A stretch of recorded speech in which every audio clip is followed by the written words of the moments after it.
हम और आप जाते हैं बाराती बनकर 300-400 आदमियों की बारात लेकर, लड़का भी जाता है, लेकिन निकाह सबसे पहले किसका होता है?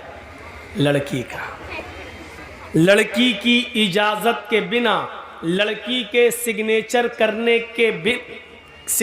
के बिना लड़के का निकाह नहीं हो सकता है।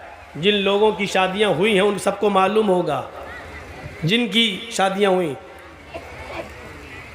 जाती ना आपके यहाँ बारात जाती है कि नहीं जाती है?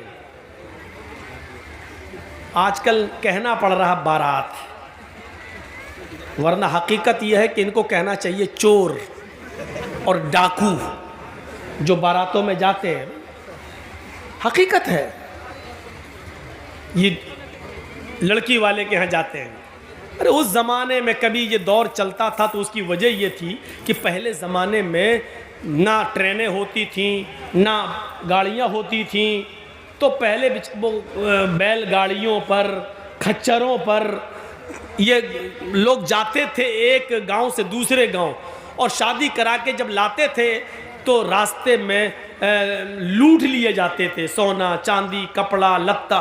तो इसलिए बारात का सिलसिला चला। एक गांव से दूसरे गांव में जब आदमी जा रहा तो 100, 150, 200 आदमी लेके जा रहा, ताकि हमें कोई लोग लूटे नहीं और हम दूल्हा और दुल्हन को निकाह करा के खैरियत से घर पे ले आए। इसलिए ये बारात का सिस्टम निकला था, सिस्टम। लेकिन आजकल ट्रेनों के जमाने में, आजकल हर घर थाने के बाहर पुलिस, हर गांव में पुलिस थाना मौजूद है। चोरी और डकैती का तसव्वुर निकल चुका है, काफिला अब लूटा नहीं जा सकता है मेरे भाइयों। लेकिन ये प्रथा अब तक चली आ रही है। ये निकली थी किसी और वजह से, लेकिन चली आज तक आ रही है। 300 और 400 आदमियों की बारात लड़की वाले के यहाँ पहुंच गए। अब लड़की का बाप बेचारा सोच रहा है कि अच्छी से अच्छी मिठाई खिलाओ, क्योंकि ये लोग मुंह फट लोग होते हैं। बारात में जितने आते हैं मुंह फट्टे होते हैं। मुंह फट का मतलब समझ रहे हो? अगर थोड़ी सी भी मिठाई में या खाने में कमी हो गई तो जिंदगी भर लड़की को ताने मारे जाएंगे, तेरे बाप ने तो इज्जत ही नहीं की हमारी। इसलिए लड़की का बाप जानता, पहले इनके पेट की जहन्नम को भरो और अच्छा से अच्छा खिलाओ। जब तक इसके पेट की जहन्नम को सुकून नहीं मिलेगा तब तक मेरी बेटी सुकून के साथ घर में नहीं रह पाएगी। अब बारात पहुंच गई, निकाह का वक्त आया। पहले लड़के का निकाह नहीं होता है, पहले लड़की का होता है। और लड़की का हकीकत में निकाह नहीं होता है, बल्कि लड़की से इजाज़त ली जाती है। शायद आपके यहाँ मालूम होगा, पीछे ले जाइए पैसा सर, वहाँ गिनिए।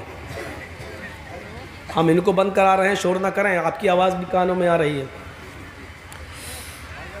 चंदा इतना हो गया माशाअल्लाह कि 2 दिन तक गिनते रहेंगे। तो सुनिए, लड़की की इजाज़त लेती।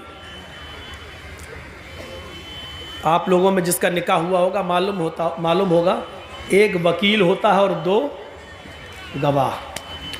वकील और गवाह ये दोनों जाते हैं लड़की के पास रजिस्टर लेकर। ये तय हो जाता है उसी वक्त, मेहर कितना होगा, ये कितना होगा, लड़के का नाम, लड़के के बाप का नाम, लड़के की उम्र, मोहल्ला, गांव सब लिख दिया जाता है और पूरा मेहर इतना इतना सब लिख के उसके बाद लड़की के पास जाया जाता है। एक वकील होता है और 2 गवाह। और लड़की के पास जब जाते हैं तो वो उस लड़की को घेरे रहती हैं बहुत सी सहेलियां उसकी और तमाम लड़कियां। वहाँ रजिस्टर रख दिया जाता है और उस वक्त वकील पूछता है, वकील की जिम्मेदारी है कि वो पूछे, सरपरस्त की जिम्मेदारी है कि वो पूछे। जैसे मान लीजिए किसी लड़की का नाम ज़ैनब है या किसी लड़की का नाम अस्मा है, तो अब ऐसे पूछा जाएगा। वो वकील इतना जानने वाला होना चाहिए, हर आदमी को वकील मत बनाइए।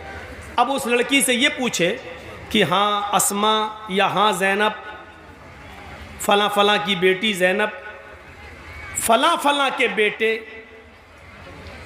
इस नाम का, मसलन मोहम्मद असलम किसी का नाम है और उसके बाप का नाम मोहम्मद अकरम है। हाँ, मोहम्मद असलम साहब सन ऑफ मोहम्मद अकरम या अकरम साहब के बेटे मोहम्मद असलम के साथ आपका निकाह इतने इतने रुपए मेहर के एवज या इतना सोना या इतनी चांदी या इतना कपड़ा मेहर के एवज आपको उनके निकाह में दिया जा रहा है, क्या आप उस लड़के को निकाह में कबूल करती हैं? क्या वो लड़का आपको कबूल है? वकील जोर से पूछेगा, इतनी जोर से कि उस लड़की के कान में ये आवाज जाए। अब दो तरीके हैं, एक चीज़ तो यह है कि लड़की बोल दे हाँ मुझे वो कबूल है, और अगर नहीं बोलती है, खामोश रहती है, तो वो भी काफ़ी है।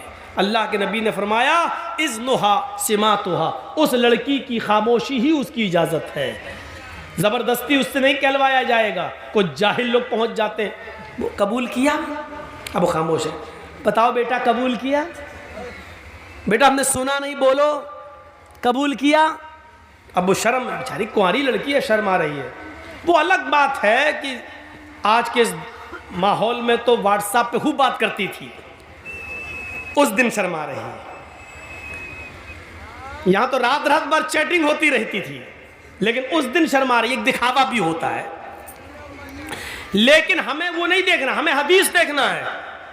कुछ जाहिल लोग वहां बार बार पूछेंगे बोलो, और वहां उसकी सहेलियां बैठी रहती हैं, वो कौनी मार मार के कहती बोल बोल, अरे बोल दे, हाँ कहते मैंने कबूल किया, बोल बोल, और फिर उससे ज़बरदस्ती बुलवा कर कहती है, बेचारी कहती है कि मैंने कबूल किया। जिहालत की सारी हदें तोड़ दी जाती है। यह सबसे बड़ी जिहालत है कि उसके मुंह से कहलवाया जा रहा है। जब अल्लाह के नबी ने कह दिया इज़्नुहा सिमातुहा, उसकी खामोशी उसकी इजाजत है। एक बार पूछिए आप, 3 बार भी पूछने की जरूरत नहीं है। सुना ना हो तो वो लड़की कहे जी क्या कहा आपने, तब आप दोबारा कहिए। जब वो लड़की सुन चुकी है आपकी बात, तो दोबारा आप क्यों कह रहे हैं? 3 बार आप क्यों कह रहे हैं? ना 2 बार कहना सुन्नत है, ना 3 बार कहना सुन्नत है। जोर से बोलना जरूरी है। आप पहली बार इतनी जोर से बोलिए कि लड़की सुन ले। हाँ, ज़ैनब फला की बेटी, आपका निकाह मोहम्मद असलम अकरम साहब के बेटे के साथ 5000 रुपए मबलग मेहर अलावा नान नफका आपको उनके निकाह में दिया जा रहा है। क्या आप उस लड़के को कबूल करती हैं? इतनी जोर से आप बोल दीजिए पहली बार, शर्म से उसका सर नीचे झुक जाएगा। उसकी खामोशी उसकी इजाज़त है। अगर वो खामोश है तो समझ लो कि उसने इजाज़त दे दी। रजिस्टर आगे बढ़ा दीजिए, उससे साइन करा लीजिए और लेके चले आइए और कहिए कि लड़की ने साइन कर दिए हैं, लड़की ने इजाज़त दे दी है। उसके मुंह से कबूल है का लफ्ज़ ज़बरदस्ती मत कहलवाइए। ये उस औरत के लिए है जो शादीशुदा हो और जिसकी तलाक हो चुकी हो। उसको आप दोबारा निकाह उसका हो रहा, उसको बोलना पड़ेगा, क्योंकि अब उसके अंदर से शर्म निकल चुकी है। अब वो दूसरी शादी कर रही है, इसलिए उसको बोलना पड़ेगा। या जिसका शौहर इंतकाल कर गया, इद्दत गुजार के वो दूसरी शादी कर रही है, तो उस वक्त उसको बोलना पड़ेगा हाँ